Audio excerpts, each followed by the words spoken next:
السلام علیکم۔ کراچی میں راہ چلتی لڑکیوں کو ہراساں کرنے کے واقعات میں اضافہ، دن دہاڑے لڑکی سے نازیبہ حرکت کا ایک اور سنگین واقعہ، ویڈیو سامنے آ گئی۔ کیا آپ حالات حاضرہ سے آگاہی حاصل کرنا چاہتے ہیں؟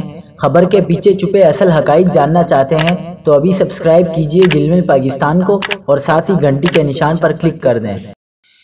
آپ کو بتاتے چلیں کہ کراچی کے علاقے فیڈرل بی ایریا میں راہ چلتی لڑکی سے نازیبہ حرکت کا ایک اور سنگین واقعہ پیش آیا ہے، جس پر پورے شہر میں غم و غصے کی لہر دوڑ گئی ہے۔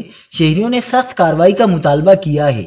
لڑکی سے نازیبہ حرکت کا سارا واقعہ سی سی ٹی وی میں قید ہو گیا، جس میں موٹر سائیکل سوار کو لڑکی سے نازیبہ حرکت کرتے دیکھا گیا۔ برقع پوش لڑکی کام کے سلسلے میں گلی سے گزر رہی تھی کہ ایک موٹر سائیکل والا اس کا پیچھا کرنے لگا۔ جو ہی لڑکی سنسان جگہ پر پہنچی تو سفید ٹوپی پہنے لڑکے نے اس کے ساتھ نازیبہ حرکت کی اور فرار ہو گیا۔ فیڈرل بی ایریا سے موصول ویڈیو میں راہ چلتی لڑکی کا موٹر سائیکل سوار کو پیچھا کرتے دیکھا جا سکتا ہے۔ کراچی میں ایک ماہ کے دوران راہ چلتی خواتین کے ساتھ غیر اخلاقی حرکتوں کا یہ تیسرا واقعہ ہے، تاہم پولیس اس حوالے سے کوئی قابل ذکر کارروائی نہیں کر پائی۔